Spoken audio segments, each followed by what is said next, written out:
Okay, step one to candle making is gathering your supplies. So here I have my needle nose pliers, and those are to help clip off the wick base so that it'll hold the wick. And in order for these to stick at the bottom of the candle, it's best to have this wax adhesive. There are other tricks and tips you can use, but I find this works the best, and it's definitely worth the money because it goes a very long way. I've made a lot of candles already. And so that will keep the wick base attached to the bottom of the candle so it doesn't float around. And I also have tape and a little bit of thread because I do it the old-fashioned way, and of course my spool of wick, which has actually gone quite a long way, and I picked this up with a 60% off coupon. You can even do this cheaper than having to buy supplies, because when you melt your candles, or with broken candles, what you'll find is you'll be able to pull out some of the wick before you even melt it, if it's loose enough in the candle. And you'll also be able to save a lot of the candle bases. Now you do have to use your pliers to open that up a little bit to be able to get new wick in there. But some of the wicks and the candle pieces will work perfect just as they are. And so that's another way to save money. So the next step is to start melting your wax. And at this stage you get to decide which aromas, which colors might go well together. I always include some non-scented wax in this process because I often find that the scented candles that you get from the store are a little too strong for me. And so you can melt the wax in different ways. I used to have a metal container with a spout that worked amazing, but that is now being reserved for the beeswax. And I don't want to cross-contaminate into the beeswax, so I'm just using these containers. Just got them in some water on low. You don't want it too high because you don't want to risk breaking the glass containers. So as you can see, the wax is nearly ready for pouring. So I'm going to pull out some of the loose wick bases. Some of them will still be stuck to the bottom, and I don't need to worry about those, but for any loose ones I want to get those out before I start pouring. And there will be some sediment on the bottom of some of these glasses just from the burning wick from before.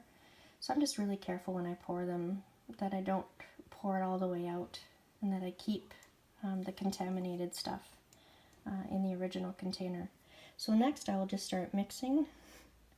I'll start putting some of the colors and aromas into my unscented until I get the color and the smell that I like, and then I'm ready to pour it into my candles. So once you've carefully mixed the colors that you'd like, you want to take something disposable so you don't have to clean it later. I always use chopsticks, and you just want to scoop around the bottom. And so what we have here is a little bit of hair, probably from my dog, and some of the glue that was at the bottom of this candle. And so we're going to try and get out as much as we can before we pour. As you can see, we are getting ready to pour. And so you'll definitely want to have something underneath as you're pouring, because it can get quite messy. And as you know, candle wax is not that easy to clean up. I've had a few messes in the past. And so I was lucky enough to find two recycled wicks with their bases to put in these two candles. So all of this was actually free except for this wick and those face pads. Everything else, including the wax that I melted today, was free of charge. So I'm going to try and get my tripod set up so that I can show you the pouring process. I'm definitely going to need 2 hands for that. I'll be back.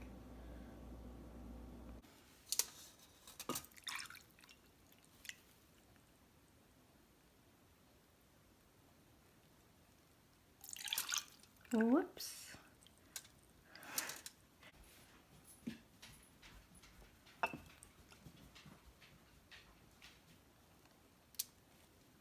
Okay, so I won't have enough for this piece today, but I definitely have enough